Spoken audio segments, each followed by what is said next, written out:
ఒక చిన్న ప్రార్థన చేసుకుని దేవుని సాక్ష్యాన్ని విందాం. పరలోకం మా తండ్రి, పరిశుద్ధమైన దేవా, నీ కేవలం వందనాలు. మమ్మల్ని ప్రేమించి సజీవ లెక్కలో ఉంచి ఇప్పటి వరకు ఎంత క్లిష్టమైన పరిస్థితుల్లో కూడా మీరు ఎంతగానో సహాయపడుతూ దేవుని వాక్య నిమిత్తానికి మీరు కృపదయ చేస్తూ వచ్చారు. అందరిని బట్టి వందనాలు.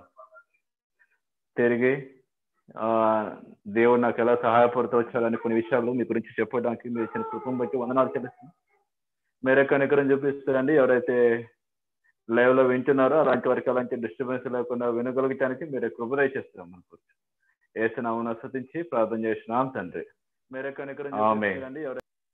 ఎవరైతే లైవ్ లో వింటున్నారో అలాంటి వారికి అలాంటి డిస్టర్బెన్స్ లేకుండా వినగలగటానికి మీరే కృపదయ చేస్తున్నాం. మనకు ఏసునామమున స్తుతించి ప్రార్థన. ప్రియమైన దేవుని బిడ్డలారా, ఈరోజు ఆగస్టు 15ని పురస్కరించుకొని ఇప్పటి వరకు దేవుని వాక్యాన్ని వినటానికి దేవుడు మనకి ఎంతో సహాయపడుతూ వచ్చాడు. అందుని బట్టి దేవునికి వందనాల్లో చెల్లించబద్దలమే అన్నాం.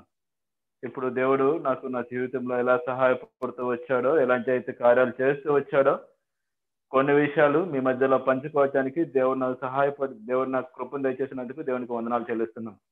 ఒక చిన్న వాక్యాన్ని ఆధారంగా చేసుకుని నా సాక్ష్యాన్ని నేను ప్రారంభిస్తాను. యోహాను సువార్త అధ్యాయము 3వ వచనంలో ఒక చిన్న మాట ఉంది. ఆ మాట మనం చదువుకుంటూ నా యొక్క సాక్ష్యాన్ని ప్రారంభిస్తాను. యోహాను సువార్త 3వ అధ్యాయము 3వ వచనము. ఒకడు క్రొత్తగా జన్మించితేనే గాని అతడు దేవుని రాజ్యమును చూడలేడని నీతో నిశ్చయముగా చెప్పుచున్నాను నేను. నా పేరు ప్రభుదాసు. చాలా మందికి నా గురించి అందరికీ తెలుసు. నా పేరు అన్ని. మాది ఒంగోలు. నేను ఒక క్రైస్తవ కుటుంబంలోనే జన్మిస్తూ వచ్చాను. నాకు మొదటి నుంచి చదువు పెద్దగా అబ్బాయిడే కాదు. మా ఇంట్లో మేమిద్దరం పిల్లలు, మా పెద్దనాన్నగారి ఇంట్లో ఇద్దరు, మొత్తం నలుగురిలో నేనే చివరిగా ఉండేవాడిని. వాళ్ళ ముగ్గురు వాళ్ళ క్లాసులో మొదట వస్తా ఉంటే నేను మాత్రం మా క్లాసులో లాస్ట్ వచ్చేవాడిని. ఆ విధంగా నేను చదువుల్లో బాగా చాలా వీక్ గా ఉండేవాడిని. అయితే బహుశా అది 7th క్లాస్ అనుకుంటా. అప్పుడు నాకు నెల్లూరు జిల్లాలోని శ్రీహరికోటలో ఒక రెసిడెన్షియల్ స్కూల్లో నాకు సీట్ వచ్చింది. ఆ విధంగా 9, 10 తరగతుల కోసం నేను అక్కడ నెల్లూరు జిల్లా శ్రీహరికోటకి వెళ్ళవలసి వచ్చింది. అప్పుడు ఏమయ్యేదంటే, అంతకుముందు దాకా మా తల్లిదండ్రులు చాలా నిష్ఠగా నన్ను పెంచారు. ఒక ఆట ఆడనిచ్చేవాళ్ళు కాదు, లేకపోతే ఒక చిన్న టీవీ చూడనిచ్చేవాళ్ళు కాదు. ఈ విధంగా అంత నిష్ఠగా ఉండేవాడిని. అయితే ఎప్పుడైతే చాలా దూరం వెళ్తూ వచ్చానో నాకు ఎలా అనిపించిందంటే, ఒకసారిగా ఒక పంజరంలో ఉంచిన చిలకను ఎలాగైతే వదిలివేస్తే ఎలా అయితే ఎగురుకుంటూ పోయిందో నాకు అలాంటి అనుభవం అనిపించింది. ఇప్పటి వరకు ఇంట్లో కట్టేసినట్టు ఎక్కడికి వెళ్లకుండా ఏమీ చేయకుండా ఉండవని ఒకసారిగా బయటకు వెళ్ళిపోయేసి వచ్చాను. అక్కడ ఫ్రెండ్స్ తో వాళ్ళందరితో పాటు నేను కూడా తిరుగుతూ వచ్చేవాడిని. ఒక మందిరం ఉండేది కదా ఆదివారం. అదే ఇక్కడ ఉంటే ప్రతి ఆదివారం మందిరానికి వచ్చేది. ఈ విధంగా ప్రతి విషయం ఎంతో నాకు పూర్తిగా స్వేచ్ఛ వచ్చినట్టు అనిపించింది. ఆ విధంగా నేను జీవిస్తూ వచ్చినాను. తర్వాత 2 years అయిపోయింది. బహుశా 10th క్లాస్ అయిపోయింది. మా క్లాసులో మా స్కూల్లో ప్రతి సంవత్సరం అందరూ పాస్ అయ్యేవాళ్ళు. ప్రతి సంవత్సరం ఒకరో ఇద్దరు ఫెయిల్ అయితే ఉండేవాళ్ళు. అయితే ఆ సంవత్సరం నేను 10th క్లాస్ చదివేటప్పుడు మా ప్రిన్సిపల్ ఏమన్నాడంటే, ఎవరైతే వీళ్ళు ఫలానా వాళ్ళు ఫెయిల్ అవుతారని మీకు అనిపిస్తుందో అలాంటి వారు ప్రతి సెక్షన్ లో నుంచి తెమ్మని చెప్పాడు. ఆ విధంగా మా సెక్షన్ నుంచి నేను, మా ఫ్రెండ్ ఇంకో అతను ఈ విధంగా ఇద్దరం ఫెయిల్ అవుతామన్న విధంగా మేము ఇద్దరము బయటకు వచ్చాము. ప్రతిరోజు మాకు ఏదైతే బాగా ఇంపార్టెంట్ క్వశ్చన్స్ అనిపిస్తాయో వాటన్నిటిని మాకు ప్రత్యేకించి చెప్పించి రాయించి వాటిని కరెక్షన్ చేసి ఎలాగైనా సరే వీళ్ళు ఫెయిల్ అవ్వకుండా చూడాలని అనిపించి ఆ విధంగా చేసేవాళ్ళు. ఎట్టకొలకు నేను 10th క్లాసు బాగానే పాస్ అవుతూ వచ్చాను. ఆ తర్వాత మరలా ఇంటర్మీడియట్ కోసం మా ఊరు సొంత ఊరైన ఒంగోలు వచ్చాను. ఒంగోలులో ఒక కాలేజీలో నేను చదివేటప్పుడు మరలా నాకు అనిపించింది, అరే ఇప్పుడు దాకా 9, 10 తరగతుల్లో ఎంతోగానో ప్రశాంతంగా బయట తిరుగుతూ వచ్చాను. అయితే మరలా జైల్లోకి వచ్చినట్టు, లేకపోతే ఆ చిలక పంజరం అని చెప్పా కదా, ఆ విధంగా పంజరంలోకి వచ్చినట్టు అనిపించింది. అయితే ఫస్ట్ ఇయర్ లో ఉన్నప్పుడు నేను హాస్టల్లో ఉండేవాడిని. అదే టైంలో అనుకుంటే బహుశా అది ఒంగోలు స్కూల్ మందిరం కడుతూ ఉన్నప్పుడు మా నాన్న అక్కడ పనిచేసేవాడు. పని చేస్తాం మా నాన్న కోసం అని వచ్చినప్పుడు ఎక్కువ అక్కడ ఉన్న సేవకులతో వాళ్ళతో బాగా మాట్లాడటము, మందిరంలో పనులని బాగా చేయటము నాకు అప్పుడే అలవాటు అయిపోయింది. ఏదన్నా స్పెషల్ మీటింగ్ ఉందంటే 2-3 రోజుల నుంచి ముందు నుంచే మందిరంలో ఎక్కువ ఆసక్తిగా పనిచేస్తూ, తర్వాత మందిరం అంతా అయిపోయాక అన్ని కార్యక్రమాలన్నీ చూసుకుంటూ ఎక్కువ మందిరంలో పనులు చేస్తూ ఉండేవాడు. ఆ విధంగా నాది ఇంటర్మీడియట్ ఫస్ట్ ఇయర్ అయిపోయింది. సెకండ్ ఇయర్ లో అనుకుంటా బహుశా. అది నేను చదువుకున్న రోజుల్లో ఇంకా ఆగస్ట్ 15ని అక్కడ కూడా యూత్ రిట్రీట్ అని పెట్టారు. అది 2007లో 2006 ఆగస్టు 15వ తారీఖు యూత్ రిట్రీట్ పెట్టారు. ఆ రోజు అక్కడ ఉన్న సేవకులు కూడా చెబుతూ వచ్చారు, తమ్ముడు రేపు యూత్ రిట్రీట్ ఉంది, మీరు కొంచెం ముందుగా రండి, ముందుగా వచ్చి ఎక్కువ పనులు ఉంటాయి, చాలా మీరు జాగ్రత్త చూడాలి అదేదని చెప్పారు. సరే అని చెప్పి ఆ రోజు కాలేజ్ ఉన్నా సరే కాలేజ్ మానేసి యూత్ రిట్రీట్ జరుగుతూ ఉంది.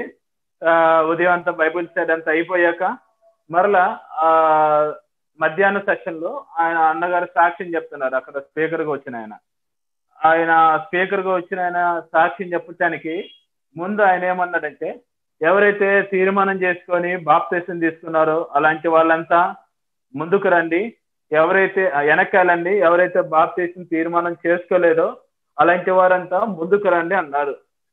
బహుశా నాకు సాధారణంగా ముందుకు వచ్చిన అలవాటే ఉండేది మందిరంలో. నేను ఎచ్చా కూర్చున్న ముందే ఇంకా అప్పటికి నేను తీర్మానం చేసుకోలేదు కాబట్టి నేను ఆ విధంగా ముందే కూర్చున్నాను. ఆయన సాక్ష్యం చెప్పడం ఆరంభించాడు. కొంతసేపు ఆయన సాక్ష్యం చెప్పాక నాకెందుకో అనుమానం వచ్చింది, అసలు ఎంతమంది ముందున్నారు ఎంతమంది వెనక్కి ఉన్నారో ఒకసారి చూద్దామని. అలా నేను ఒకసారి చూస్తే వెనక్కి అందరూ వెనక ఉన్నారు, నేను మా తమ్ముడు మాత్రమే ముందున్నాము. నాకు ఆశ్చర్యం వేసింది.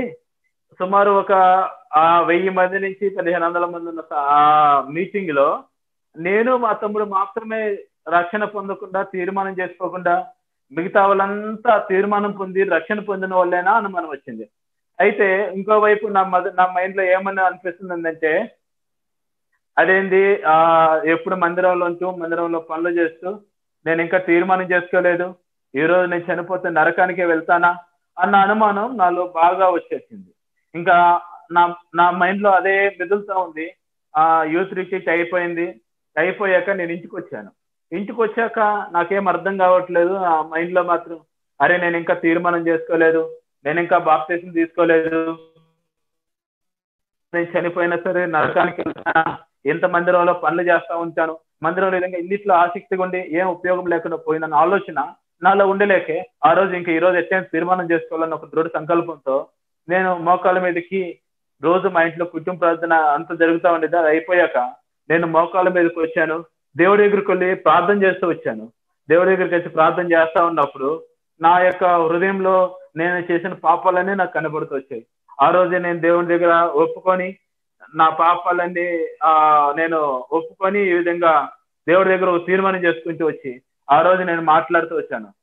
ప్రార్థనలో అడుగుతూ వచ్చాను, దేవా నాతో మాట్లాడండి, నేను ఇప్పుడే నా పాపాలను ఒప్పుకున్నానని నేను నా డైలీ పురుషుని చదివితే నాకు ఆ రోజు ఈ మాట ద్వారా దేవుడు నాతో మాట్లాడుతూ వచ్చాడు. యోహాను సువార్త 3వ వచనం ద్వారా ఆ విధంగా తీర్మానం చేసుకున్నాను. ఆ తర్వాత అంతా అయిపోయాక నేను మరలా ఇంటర్మీడియట్ అంతా అయిపోయింది. అయితే నాకు మంచి ర్యాంక్ వచ్చిందని అనుకున్నాను, కానీ అయితే మంచి ర్యాంక్ రాలేదు. కానీ నాకు సుమారు ఒక 39,000 ర్యాంక్ వచ్చింది. 39,000 ర్యాంక్కి ఏదైనా మంచి కాలేజ్ వస్తే బాగుందని అనుకున్నాను. అప్పుడు కొన్ని కాలేజీలు తీసుకున్నాను, గుంటూరులో కొన్ని కాలేజీలు. అయితే ఇందులో ఏ ఒక్క కాలేజ్ ఇచ్చినా బాగుండు, మంచిగా ఇంజనీరింగ్ లో జాయిన్ అవ్వచ్చని అనుకున్నా. అయితే నాకు ఆల్మోస్ట్ నేను కౌన్సిలింగ్కి వెళ్తే నేను ఏదైతే ఒక్క కాలేజీ వచ్చినా బాగుండని ఒక 4 కాలేజీలు అని అనుకున్నానో అన్ని కాలేజీల్లో నాకు సీట్ వచ్చింది. అయితే ఇప్పుడు ఏ సీట్ తీసుకోవాలో నాకు అర్థం కాలే. ఒకసారి నేను అనుకున్నాను కొంచెం దూరంగా ఉంటే బాగుంది, ఇంటి వాళ్ళకి మనం ఇష్టం వచ్చినట్టు తిరగొచ్చాను అని అనుకున్నా. ఆ తర్వాత ఆ విధంగా లెక్కేసుకుంటే విజయవాడలో ఉన్న మైలవరంలో ఇంజనీరింగ్ కాలేజీ కొంచెం దూరం, వీటన్ని విజయవాడ గుంటూరులోనే ఉంటాయి. ఆ విధంగా నేను మైలవరంలో ఉన్న లెక్కరెడ్డి బాలాజీ ఇంజనీరింగ్ కాలేజీలో నాకు ఇంజనీరింగ్ సీట్ తీసుకున్నాను. ఆ విధంగా కాలేజీ జాయిన్ అయ్యాను. కాలేజీలో జాయిన్ అయినప్పుడే అప్పుడు మా ఒంగోలులో ఉన్న మా కొంతమంది సేవకులు వాళ్ళని అడుగుతూ వచ్చాను, అన్న ఎక్కడ మందిరం ఉందా అది అని అడిగితే వాళ్ళంతా కనుక్కొని ఒక మందిరం ఉంది, అక్కడ ఒక సేవకుడు వచ్చాడు, మేము మాట్లాడి నెంబర్ ఇస్తామని చెప్పి అంత ఆ విధంగా నేను అక్కడ ఉన్న మందిరం అడ్రస్ అన్ని ఫోన్ నెంబర్ అన్ని తీసుకున్నాను. అయితే అంత తీసుకున్నాక ఆ కాలేజీలో అప్పట్లో బాగా ర్యాగింగ్ ఉండేది, దాన్ని కంట్రోల్ చేయాలని మమ్మల్ని హాస్టల్లో ఉండే వాళ్ళందరినీ మాకు సెక్యూరిటీ గార్డ్ని పెట్టి ఎక్కడికి బయటికి పానిచ్చేవాళ్ళు కాదు. ఆ విధంగా నేను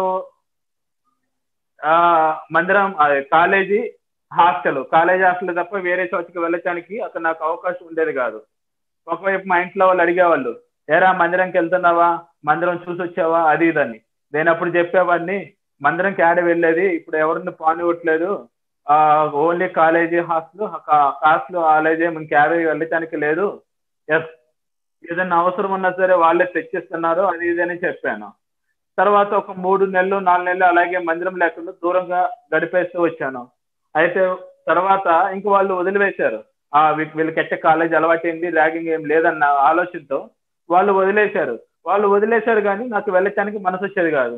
ఎందుకంటే ఫ్రెండ్స్ తో సరదాగా ఆదివారం స్థలాలు తిరగటానికి వెళ్ళి బయటకు వెళ్ళి తిరిగేసి వచ్చేవాడిని. ఫ్రెండ్స్ బాగా కాలక్షేపం అయ్యేది. తర్వాత కూడా మా ఇంట్లో వాళ్ళు ఫోన్ చేసేవాళ్ళు, అప్పుడు కూడా అదే చెప్పేవాడిని, ఇక్కడ వదలట్లేదని. ఎందుకంటే వాళ్ళు ఇక్కడికి వచ్చి చూడలేరు కాబట్టి. అయితే ఒకరోజు మా ఇంట్లో వాళ్ళు కంటిన్యూస్ గా ఫోన్ చేసి చదువుతున్నందుకు కారణాన ఇంకా ఎలాగైతే ఒకసారి నేను ఖచ్చితంగా వెళ్ళి మాట్లాడేసి కలిసి రావాలని తీర్మానం చేసుకొని అప్పుడు అడ్రస్ అంతా కొనుక్కొని ఒకసారి అన్నకు కూడా ఫోన్ చేసి ఆ విధంగా మందిరానికి వెళ్ళాను. మందిరం దూరం నుంచి చూశాను, ఆ మందిరం బోర్డు కనపడింది. అప్పుడు ఆ మందిరం బాగా పాతది, ఒక పూరు గుడిస. నేను కొంత దూరం వెళ్ళగానే నాకు అనిపించింది, నేనేంది ఎస్కోల్లో ఇంత పెద్ద 3 అంతస్తుల పెద్ద బిల్డింగ్, అక్కడ నుంచి వచ్చి ఏ చిన్న పూరి గుడిసెలో నేనే ఉండాలి, నేనే వాకింగ్ నేర్చుకునేది, అసలు నీ మందిరంకి ఎలా వెళ్ళేది, నా మైండ్ లో ఈ ఆలోచనలన్నీ వస్తా ఉంది. అయితే ఎలాగోలాగా నేను మందిరంలోకి వెళ్ళాను. అప్పుడే ఆ సేవకుడు అన్న వచ్చాడు. ఆ అన్నం చూసి, ఈయనేదబ్బా ఇలా ఉన్నాడు, పంచి కట్టుకొని వచ్చాడు, ఈయన నుంచి అక్కడ పెద్ద సేవకుడి దగ్గర ఉండి వచ్చాను, ఎక్కడేం నేర్చుకుంటాను అన్న ఆలోచన నాలో అలాగే ఉంది. అయితే తర్వాత నేను అన్నతో మాట్లాడుతూ వచ్చాను. ఆ విధంగా మాట్లాడి అప్పుడప్పుడు ఆదివారం మందిరానికి వెళ్ళటం అలవాటు చేసుకున్నాను. ఆ విధంగా మరలా మందిరానికి వెళ్ళేవాడిని. మందిరానికి వెళ్తూ ఉన్నప్పుడు అది మాది ఫస్ట్ ఇయర్ వచ్చింది. వచ్చినప్పుడు ఫస్ట్ ఇయర్ లో మాకు యాన్యువల్ డే సెలబ్రేషన్స్ జరుగుతూ ఉండే. యాన్యువల్ డే సెలబ్రేషన్స్ అని ఆ రోజు ఉదయం కాలేజీ లేకపోయేలకి నేను మా ఫ్రెండ్స్ అందరం కలిసి ఆ విధంగా నడుచుకుంటూ బయటకు వెళ్తా ఉంటే మధ్యలో దారిలో ఒక సెంటర్ లో మందిరం నుంచి కొంతమంది సేవకుడుతో పాటు కొంతమంది విశ్వాసులు ఆడొక బస్సు కోసం ఎదురు చూస్తా ఉన్నారు. బస్సు కోసం ఎదురు చూస్తా నన్ను చూశారు. అన్న ప్రైజ్లాడ్ అన్న అది ఇదని మాట్లాడుతూ ఉంటే అక్కడున్న సేవకుడు అన్న అన్నాడు, తమ్ముడు ప్రైజ్లాడ్ తమ్ముడు ఎక్కడికి అన్నా అంటే, మేము పలా విధంగా ఒక సిస్టర్కి బాప్తీసం ఇచ్చానికి వెళ్తున్నాము. అవును, నువ్వు కూడా బాప్తీసం తీసుకోలేదు కదా, నువ్వు కూడా వచ్చి బాప్తీసం తీసుకో, అది ఇది అని చెప్పి అన్న నాకు చెబుతూ వచ్చాడు. నేను ఒకసారి అవాక్ అయ్యాను, ఇదేంది, నేను ఈ విధంగా రోడ్డు మీద నడుచుకుంటే వెళ్తా ఉంటే ఆపి బాప్తీసం తీసుకొని అక్కడే నుంచోబెట్టి ఇంకా అన్న ఇక్కడే బాప్తీసం ఇచ్చేటట్టున్నాడు తొట్లో, అదన్న ఆలోచన నాకు వచ్చేసింది. నేను అప్పుడు అన్నాను, అన్న ఇప్పుడు వద్దులే అన్న, నేను మరలా బాప్తీసం తీసుకుంటాను, మీరు ఒక్కసారి నెక్స్ట్ టైం బాప్తీసం వాళ్ళు ఇచ్చేటప్పుడు నాకు ఒక్కసారి ముందు చెప్పండి, నేను ముందు ఖచ్చితంగా మీ దగ్గర బాప్తీసం తీసుకుంటానా అని చెప్పాను, అది ఇది ఎస్కేప్ అవటానికి. ఆ విధంగా నేను అన్నతో చెప్పేసాను, వెళ్ళాను. తర్వాత ఆ రోజు సాయంత్రం యాన్యువల్ డే ఫంక్షన్ సెలబ్రేషన్స్ అనే బాగా మంచిగా జరిగాయి. ఆ తర్వాత ఏమైందో తెలియదు కానీ కరెక్ట్ గా ఒక రెండు ఆదివారాలు అయిపోయాక 3వ ఆదివారం మళ్ళీ మందిరంలో ఏ విధంగా అనౌన్స్ చేశారు, వేరే ఊరి నుంచి ఒక బ్రదర్ వస్తున్నాడు, ఆయనకి బాప్తీసం ఇస్తున్నాం, ఇక్కడ ఎవరైతే బాప్తీసం తీసుకోవాలని ఆసక్తి ఉన్నారో వాళ్ళంటి వాళ్ళు మీ పేర్లు నమోదు చేసుకునేది అని చెబుతూ వచ్చాడు. అంతా చెప్పాక నేను అన్నని కలవటానికి వెళ్ళాను. అన్నని కలవటానికి వెళ్తే అన్న అన్నాడు, తమ్ముడు నువ్వు అన్న అన్నావు కదా ఈసారి బాప్తీసం తీసుకుంటాని, ఇప్పుడు తీసేసుకో అది ఇది అన్నాడు. ఇదేంది అన్నేంది నన్ను చాలా పట్టుకున్నాడు,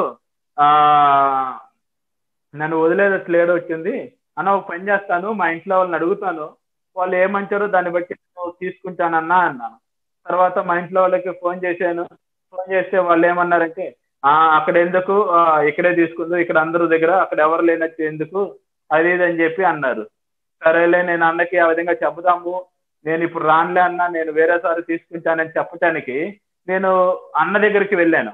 నేను అన్న దగ్గరికి వెళ్ళానో లేదో ఇంకా అన్న నన్ను అసలు నేను దేనికి వచ్చాను, ఏం చదువుతున్నాను, ఏం ఆలోచించట్లా, రాతమ్ముడు కూర్చొని చెప్పాడు, ఒక చాప వేయించాడు, చాప వేపించి చెబుతా ఉన్నాడు, తమ్ముడు బాప్తీసం తీసుకోవాలి, బాప్తీసం గురించిన ఇంపార్టెన్స్ అన్ని చెబుతా ఉన్నారు.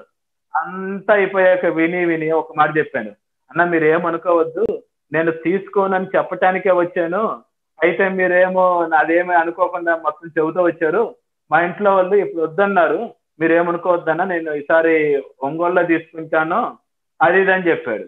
అది ఇది అని చెప్పాను, నేను ఆ విధంగా వచ్చాను. అయితే అన్నాడు, ఒక పని చేసేటప్పుడు ప్రార్థన చేసుకో, నీకు దేవుడు ఎలా సమాధానం ఇస్తే అలా చేయి అది ఇది అన్నాడు. సరే నేను ఇంటికి వచ్చాను. హాస్టల్కి వచ్చాక నాకు సాధారణంగా బుక్ చదివే అలవాటు అసలుకు లేదు. అయితే ఆ రోజు ఎందుకో భగత్ సింగ్ అంకుల్ది ఒక పుస్తకం చదువుతూ వచ్చా, దేవుని మహిమ తిరిగి వచ్చి అనే పుస్తకాన్ని చదువుతూ ఉన్నప్పుడు అందులో చదువుతూ భగత్ సింగ్ అంకులు ఆయన యొక్క జీవితంలో ఆయన ఎలా బాప్తీసం తీసుకుంటూ వచ్చాడు ఆ విషయాలన్నీ అందులో రాసి వచ్చినప్పుడు దేవుడు నాతో మాట్లాడుతూ వచ్చాడు. నేను ఇంకా వెళ్ళి వెంటనే అన్నతో చెప్పాను, అన్న నాకు దేవుడు సమాధానం ఇచ్చారు, మా ఇంట్లో వాళ్ళు ఒప్పుకున్నా ఒప్పుకోకపోయినా నేను బాప్తీసం తీసుకుంటానని ఫలానా రోజు ఏం చెప్పాను. అడిగాను, అన్న ఏ రోజు వచ్చే ఆదివారమే అన్నారు. అయితే అన్న ఎవరెవరు వస్తున్నారంటే వేరే ఊరి నుంచి ఒక 2 వ్యక్తులు వస్తున్నారు, వాళ్ళతో పాటు నీకు మొత్తం 3కి బాప్తీసం ఇస్తామన్నారు. అయితే ఆదివారం రానే వచ్చింది, నేను మందిరం దగ్గరికి వచ్చాను. మందిరం దగ్గరికి వచ్చాక చివరికి నేను ఒక్కనే ఉన్నాను. అదేందన్నా వేరే ఊరు వాళ్ళు వస్తానన్నారు కదా, వాళ్ళు రాలేదని అడిగితే అన్నాడు, వాళ్ళు ఎవరు రావట్లేదు తమ్ముడు, ఈరోజు బాప్తీసం నీకు ఒక్కరికే ఇస్తున్నామన్న. ఆ విధంగా నేను ఎప్పుడు ఊహించలా, నేను ఒక్కనే బాప్తీసం తీసుకుంటానని. దేవుడు ఆ విధంగా నాకు బాప్తీసంలో ఆ విధంగా సహాయపడుతూ వచ్చాడు.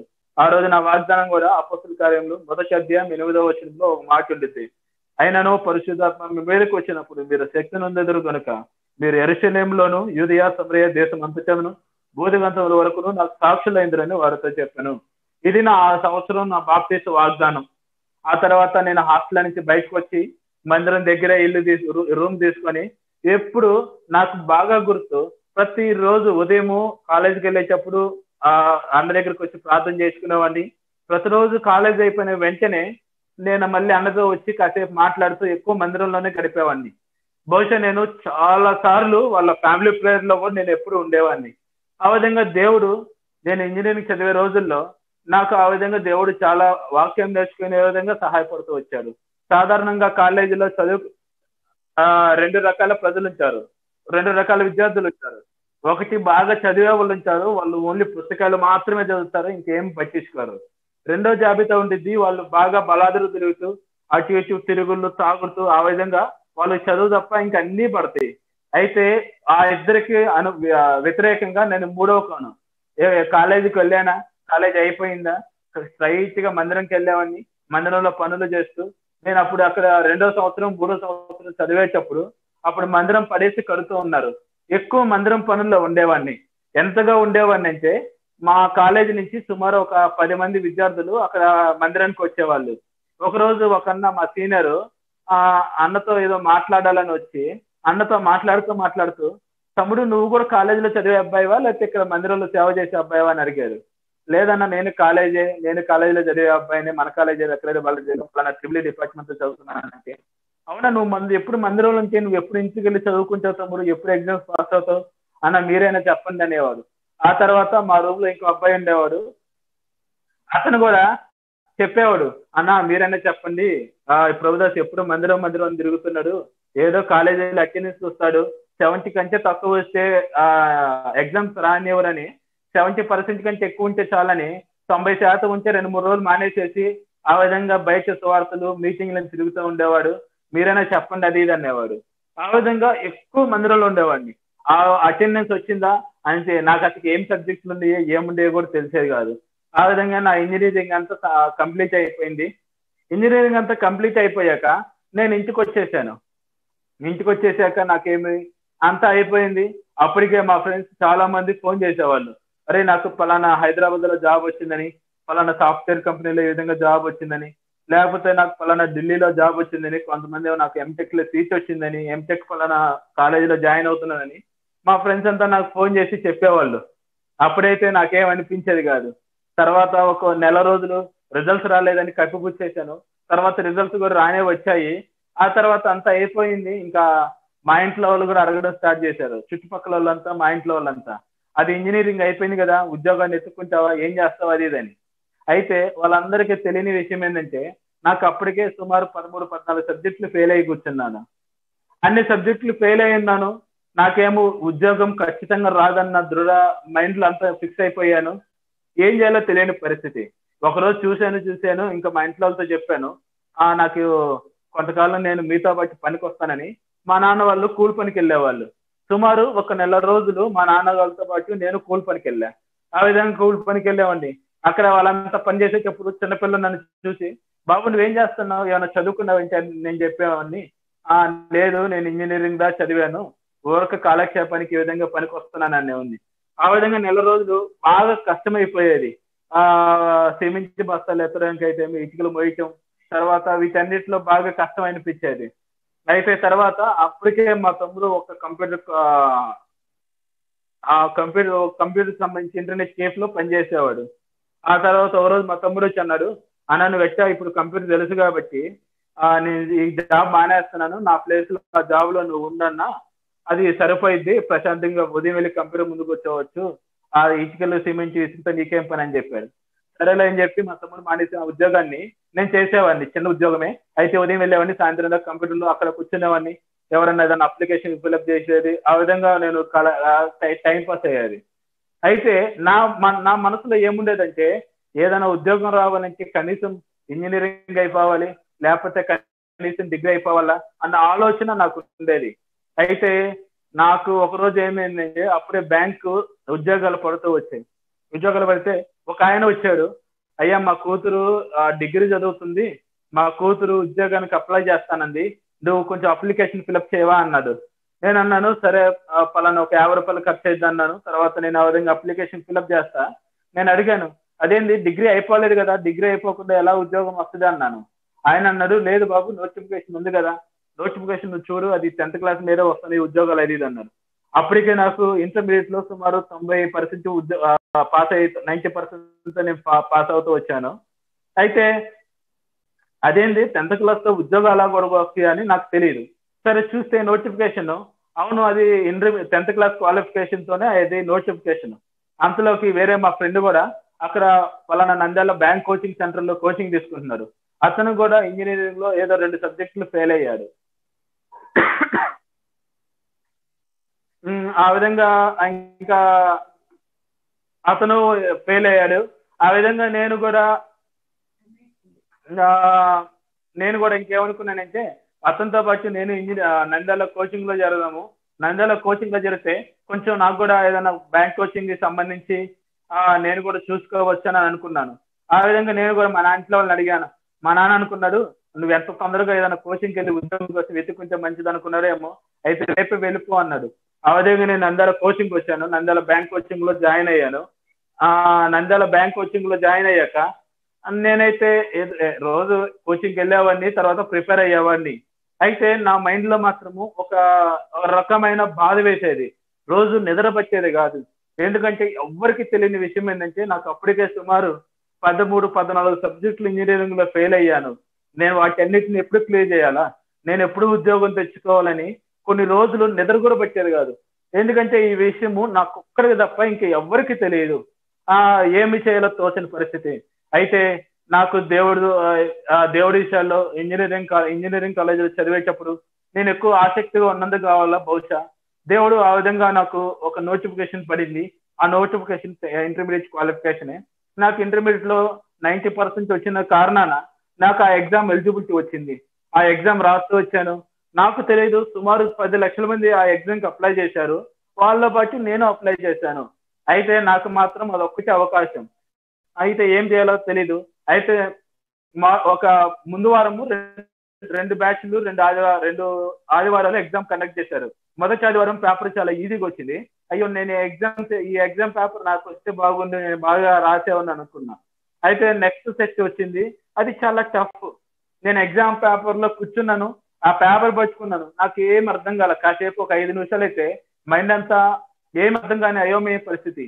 ఇంకా ఎగ్జామ్ రాయాలి కాబట్టి ఏదో ఎగ్జామ్ రాసేసాను. నేను అది బెంగళూరులో ఎగ్జామ్ అప్లై చేశాను. బెంగళూరులో అప్లై చేశాను. ఎగ్జామ్ రాసాక ఎటు వెళ్తున్నానో ఎక్కడికి వెళ్తున్నానో నాకే తెలియదు. అయితే ఎట్టుకోలకు మధ్యాహ్నం బయలుదేరి సుమారు 10-11 గంటలకి రాత్రి రైల్వే స్టేషన్కి వచ్చాను. ఎంతగా నేను అప్సెట్ లో ఉన్నానంటే, నేను ఆంధ్రాకి ఎక్కాల్సిన ట్రైన్ అనుకుని కేరళ వెళ్ళే ట్రైన్ ఎక్కి ఆ విధంగా నేను వేరే ట్రైన్ ఎక్కాను అందరిని అడుగుతున్నాను, అక్కడ అంతా తెలుగులో మాట్లాడుతుంటే ఇది ఆంధ్రాకి వెళ్ళేది అనుకున్నా. ట్రైన్ అలా మూవ్ అయ్యేటప్పుడు ఎవరిని అడిగితే ఇది ఆంధ్ర కర్నూలు కాదు కన్నూరు అని కేరళలో ఒక ఊరుంది, ఆ ఊరు వెళ్ళేది అన్నారు. ఇంకా కదిలే ట్రైన్ అంతే, నిదానంగా కదులుతున్న ట్రైన్ అంతే, ప్లాట్ఫామ్ మీద దూకాను. ఆ తర్వాత నెక్స్ట్ రోజు వచ్చాను. నెక్స్ట్ రోజు వచ్చాక నాకేం అర్థం కాని పరిస్థితి. అయ్యో దీని మీద చాలా ఆశలు పెంచుకున్నాను, ఎగ్జామ్ ఎట్టైనా పాస్ అవ్వాలని. అయితే ఎగ్జామ్ అయితే బాగా టఫ్ వచ్చింది, పాస్ అవుతానా ఫెయిల్ అవుతానా అర్థం కాని పరిస్థితి. అయితే